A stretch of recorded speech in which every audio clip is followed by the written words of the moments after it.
My name is Haya Axelrod Stern, and I am the data director at Natural Intelligence. I have been working at Natural Intelligence for 6 years, and my group is in charge of the entire data platform of the company.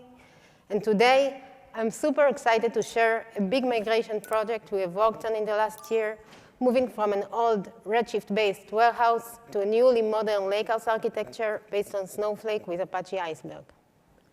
So before I dive in, just a few words about Natural Intelligence. We're a performance marketing company, and our goal is to help consumers make simplified decisions when they are about to purchase some service online. We do it by connecting between top brands to high-intent consumers and basically combining all of the different options from the media channels into personalized comparison websites where the user can complete the purchase from the right brand easily. So moving on to our agenda, I will start by describing our legacy architecture and the challenges that we faced. Then I will talk about what were our requirements from the new solution and how Iceberg fits into this strategy. I will briefly cover the alternatives that we have evaluated other than Snowflake.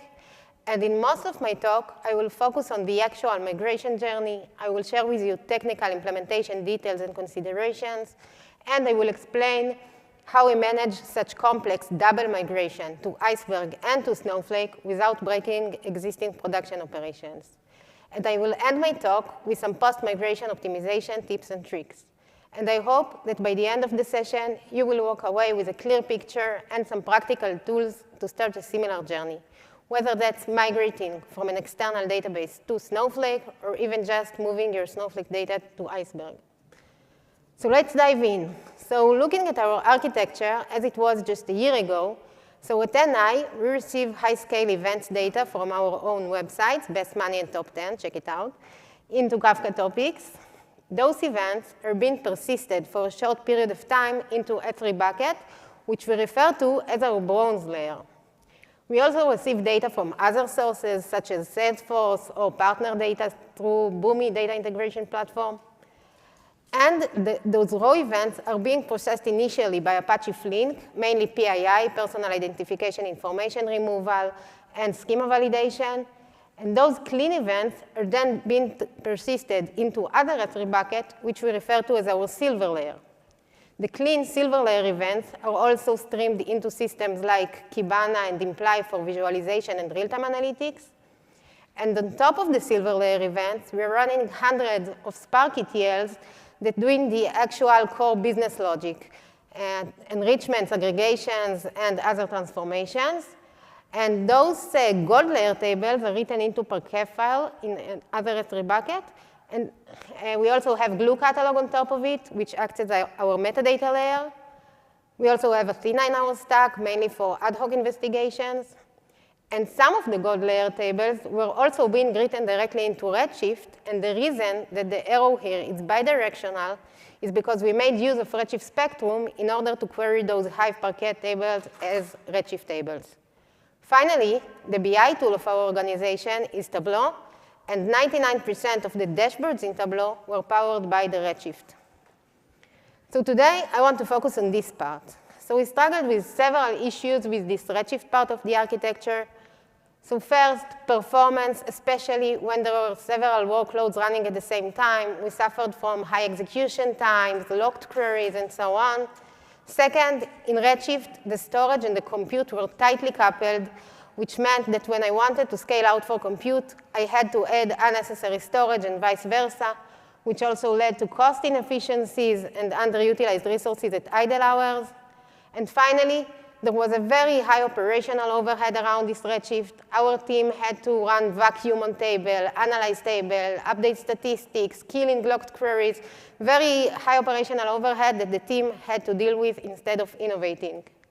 So all of this led us to look for a new solution.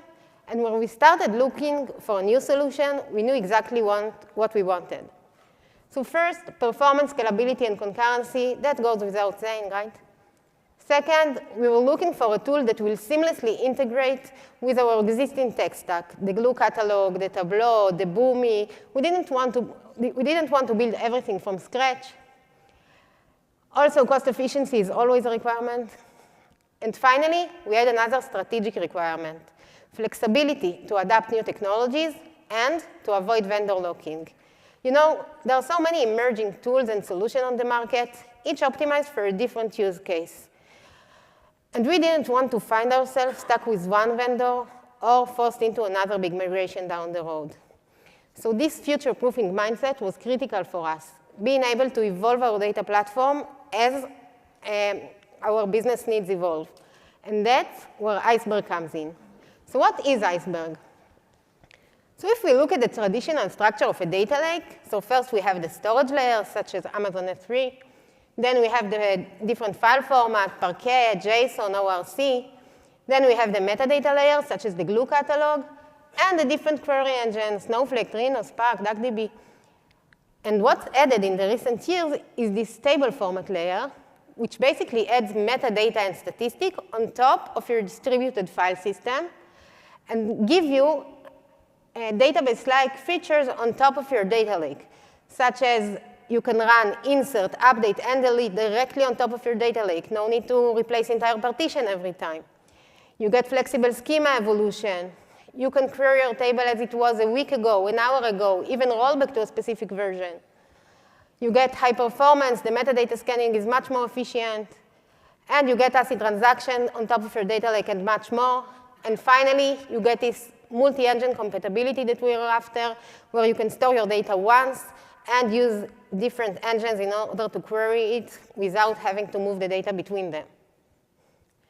OK, so when we decide to work with an open table format, Iceberg is definitely not the only option. So we have Iceberg from Netflix, Hoodie that started at Uber, and Delta Lake from Databricks. So I wanted to demonstrate why we saw Iceberg as the most open solution. What you can see here is the distribution of the GitHub contributors of both of these open source projects, Iceberg versus Delta. And as you can see, while Iceberg started at Netflix, the distribution is spread across the industry, while Delta is still mainly maintained by Databricks. And as you can see, and this is very partial list, all of the leading vendors are already supporting Iceberg, and this list is growing every month. So to sum it all up, for us, Iceberg is much more than just a table format. It's a strategic foundation that keeps our data platform flexible, portable, and ready for whatever is coming next. OK, so if we look back at our architecture from a year ago, so when we started looking for solution for replacement for the Redshift, we tested several solutions. We looked at Trino, we looked at Snowflake, we looked at Dremio, and some more solutions. But if something were very clear from this whole process, is that first, we want to replace this layer to Iceberg as an enabler, and only then replace the Redshift with something else. And I apologize for the spoiler. OK, so when we started looking for alternatives for the Redshift, Snowflake was definitely not the only option that we have checked. So we also looked at Redshift Serverless, which solved some of the issues that we were discussing before. We looked at Databricks, Dremio, Starburst, which is a managed Trino, basically, and Snowflake. So I will not go into each and every one of them. We did this POC almost 2 years ago. Things have changed since then. For example, Databricks, we were very concerned from vendor locking around the Delta table format. Since then, they require tabular, so things changed. Redshift was still the most costly solution. Starburst and Dremio, which basically were very interesting and good solutions. We struggled with query compatibility issues. They didn't support most of our DDLs, so we had to write everything from scratch, and also the elasticity wasn't good enough. So eventually, after conducting a thorough POC on our own data, Snowflake showed amazing improvement in cost and performance comparing to Redshift. Also, it was compatible with all our existing tech stack, the Glue catalog, the Tableau, the Boomi, and so on. I don't need to tell you about the community, right? Also, Snowflake, it's a whole ecosystem. It is much more than just a warehouse. You get the Streamlit integration. You get the notebook sharing. You get the Cortex AI, and so much more. And finally, it supports Iceberg, which was so crucial for us. OK, so we decided to work with Snowflake and Iceberg. What does that actually mean? How do Snowflake and Iceberg really work together? So let's break it down.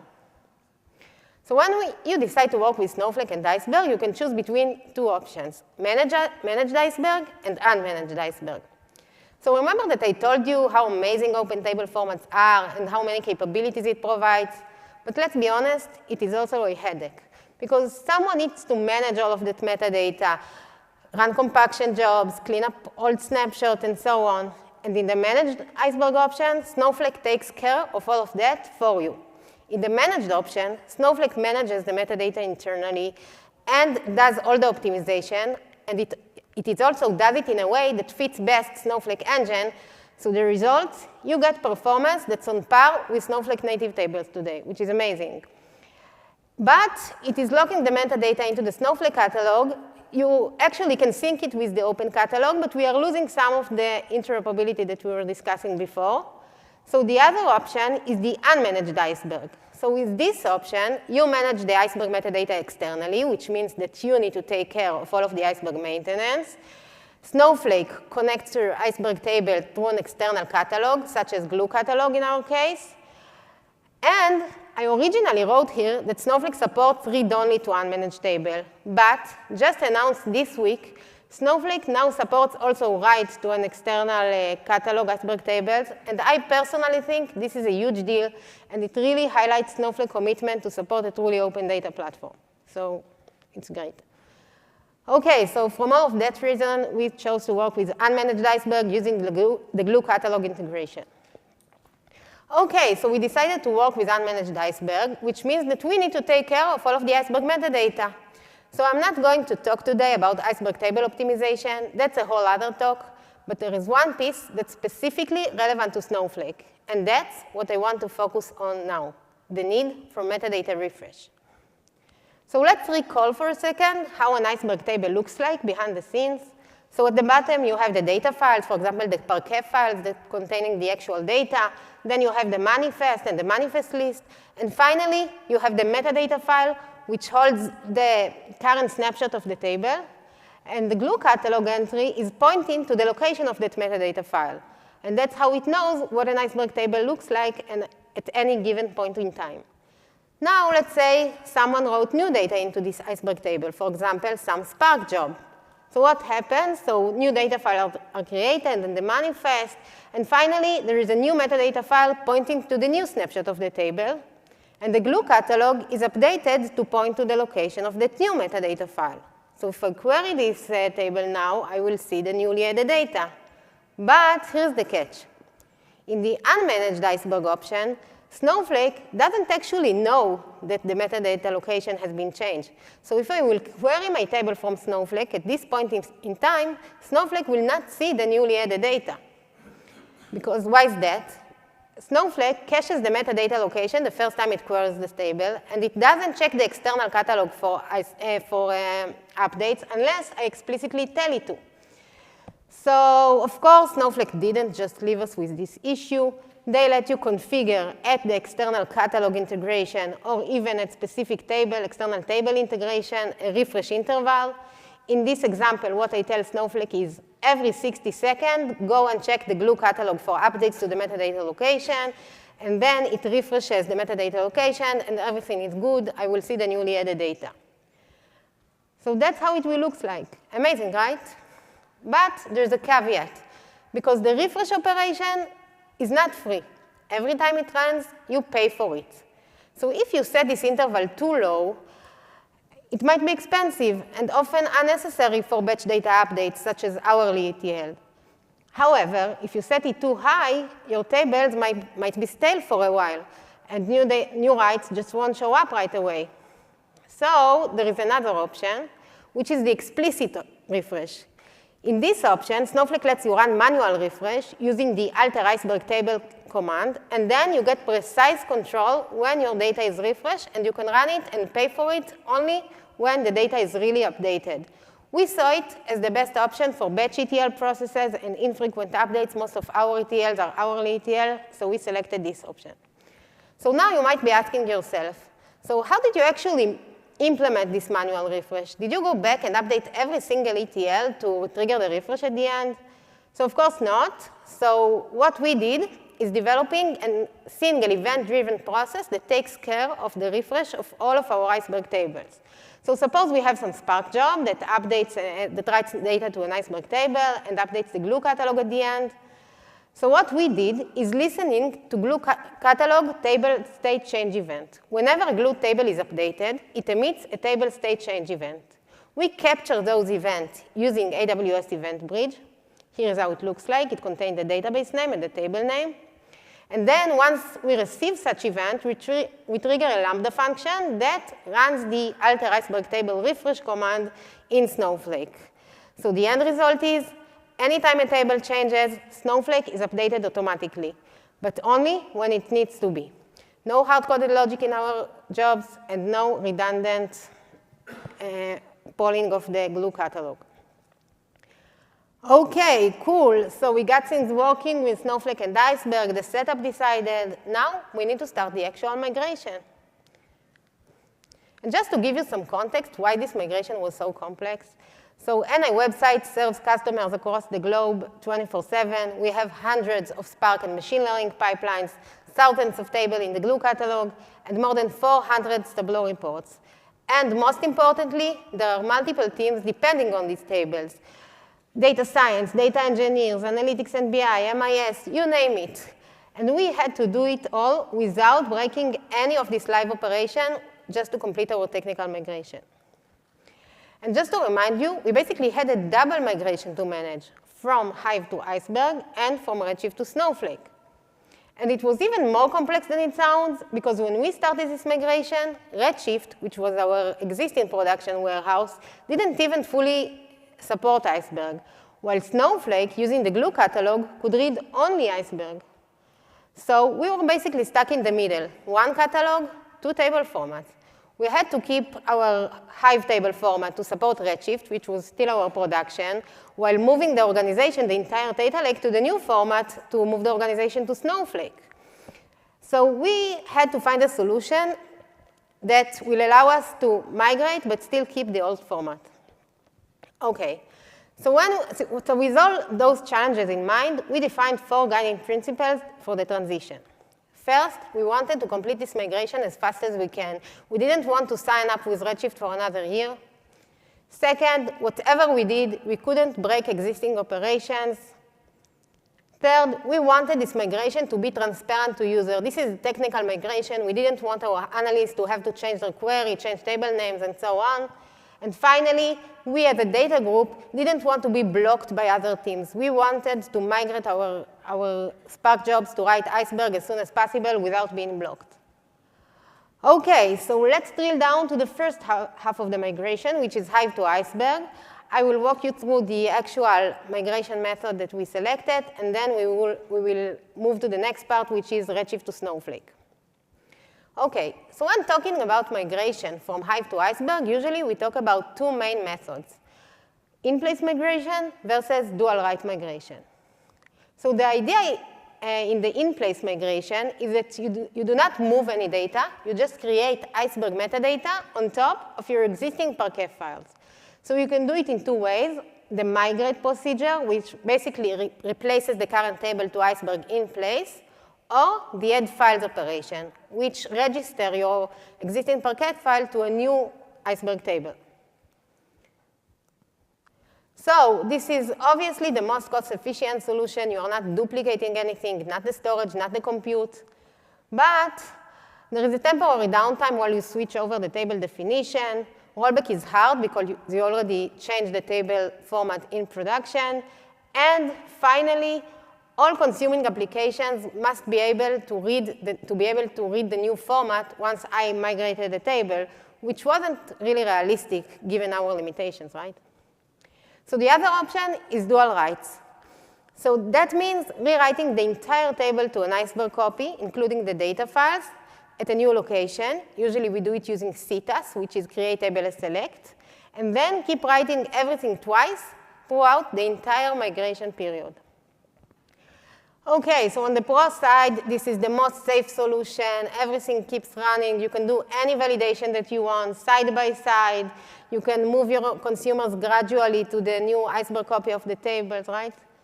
But there is a risk of consistency issues because you are duplicating the compute.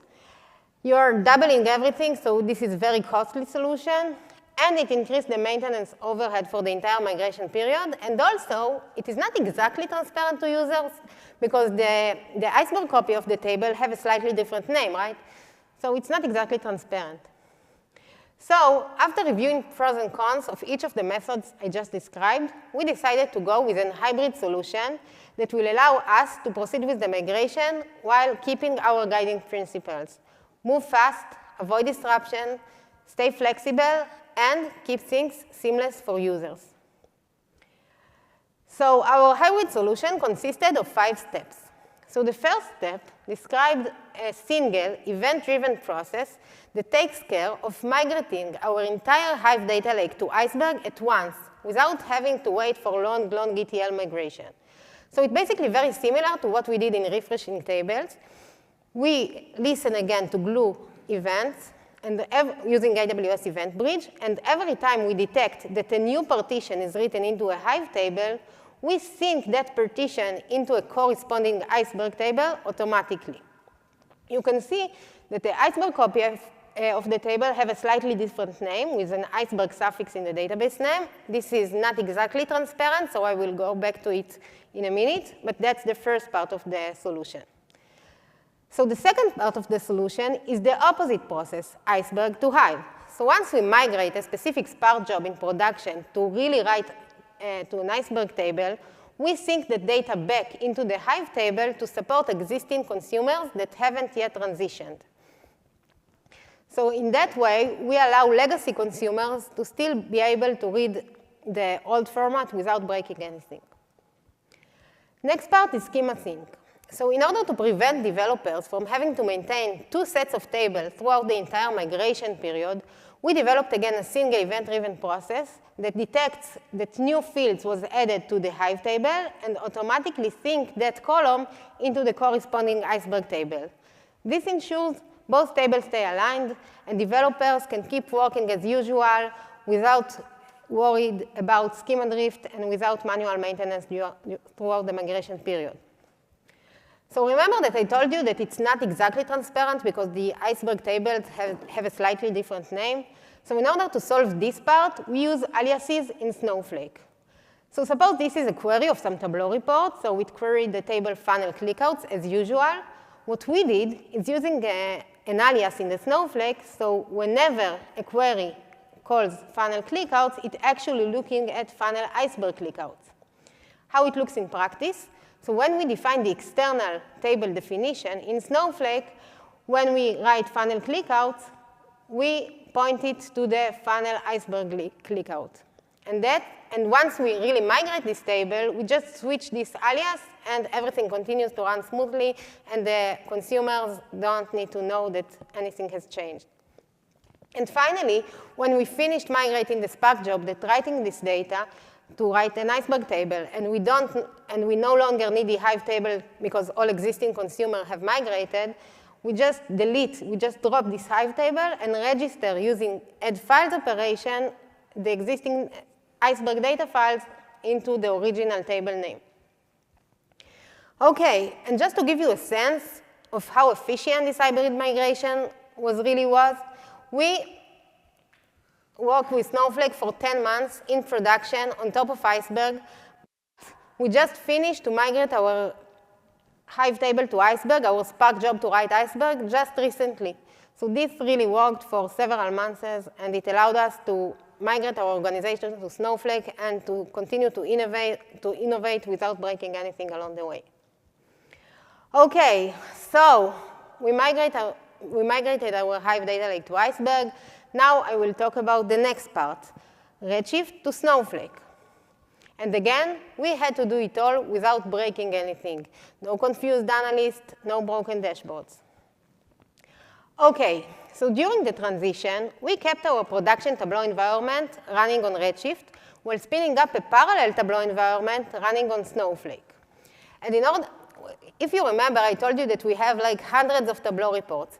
So we didn't go over them one by one. We wrote a Python script that will help us to migrate all of the dashboards automatically. So what this script did, it extracted a workbook from the Tableau production that ran on Redshift. A workbook is equivalent to a dashboard in Tableau. Then it replaced the connection to look at the Snowflake. Then it migrated the query. Now for the query migration, we use a combination of SQL Glot, which is an open source library to translate between SQL dialects, some regexes that we wrote based on our experience, and some ChatGPT. Then we run a count star on the Redshift query and on the Snowflake query and compares the results. If they were different, this query was sent to analysts and developers for manual fixing. Otherwise, we just publish this workbook to the Snowflake Tableau. Finally, when we finished migrating all the Tableau reports, we did a simple DNS switch, so the Snowflake Tableau became the production Tableau.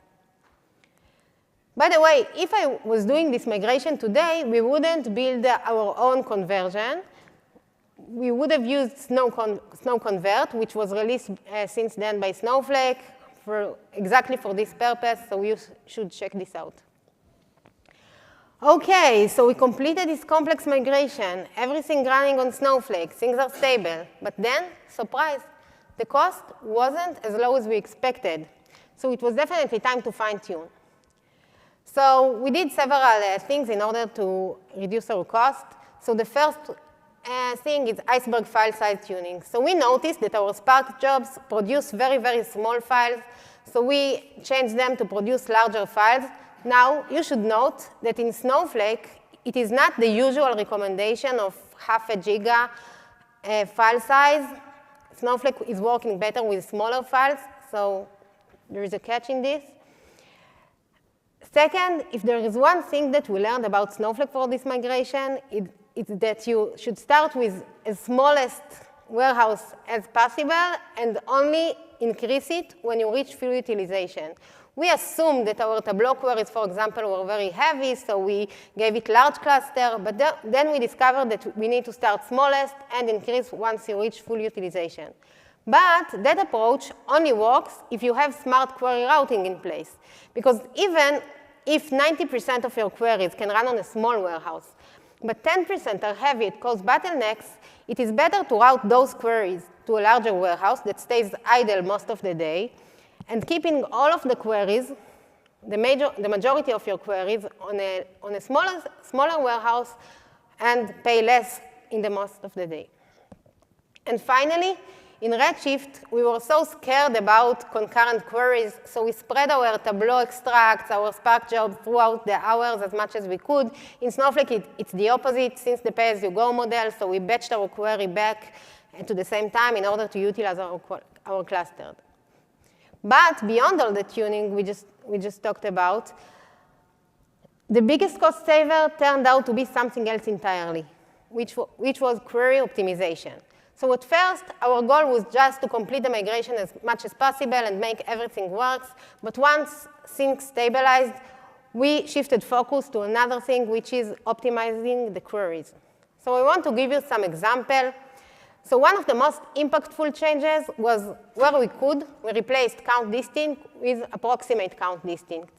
So wherever you are OK with paying a small price in precision, about 2%, you can replace count distinct with approximate count distinct, which doesn't require all the shuffling and is not so heavy, and the performance gains are amazing. Now, of course, in revenue or billing metrics, we couldn't do that, but wherever we could, the impact was amazing. The second example is what Snowflake calls additional or disjunctive join. So in Snowflake, when a join condition contains complex condition like case when or, Snowflake struggles to produce an efficient plan for it. So the way to fix it is usually splitting this complex join into separate equality join and union between them. So we didn't really go over all our queries and looked for disjunctive join. We utilized Snowflake system tables in order to look for queries that running more than, for example, 20 minutes and contains the additional join attributes, and then we focus on those queries. OK, and here we are, 1 year later. No more Redshift, no more Hive in our gold layer. Today, we are fully running on Snowflake and Iceberg. This is more scalable, more modern, and it is much easier to operate. And most importantly, we did all that without breaking things along the way. So here you can see some of the performance improvement that we achieved in our main Tableau reports. The light bar represents the Redshift execution time, and the Snowflake is the dark ones are the Snowflake execution times, and you can see improvements across the board. And the best part, the cost dropped significantly, about 40% since we started. But what really made me smile when I took this screenshot is that it kept going down month after month until we reached this stable state using all of the optimizations we just talked about. And even more important, we don't wake up at night because of Redshift, because of warehouse issues anymore. These days, if we are waking up, it's usually a baby or another service, but Snowflake just works. No manual maintenance, no vacuuming. It is really working well. OK, so I'll finish with some key takeaways from our journey. So first, with Iceberg as our table format, we get the best of both worlds. We can fully leverage Snowflake's powerful engine for analytics, and we are not locked in. If some other engine comes, which is more specialized in another use case, we can just switch the engine, part of our workload, without having to move the data or manage another big migration. Second, we minimize disruption with a hybrid migration approach. Instead of waiting for every system to support Iceberg, we allowed legacy and new system to coexist, which gave us time to adapt and continue with the innovation. Third, we accelerated migration by automating what we could. For example, we automated the connection replacement of all of the Tableau reports. We automated the schema sync, and that let our team focus on the real complex stuff, like migrating the Spark jobs to write to Iceberg or converting the really complex queries. And finally, migration is just the start. Once everything works, you should learn how the new solution really works, like Snowflake, and start optimizing accordingly. So thank you. And my high-level explanation about our hybrid migration approach was just the start, so just the tip of the iceberg. So here you can find the blog that we wrote about it with all the technical details, so you should check this out. Thank you very much.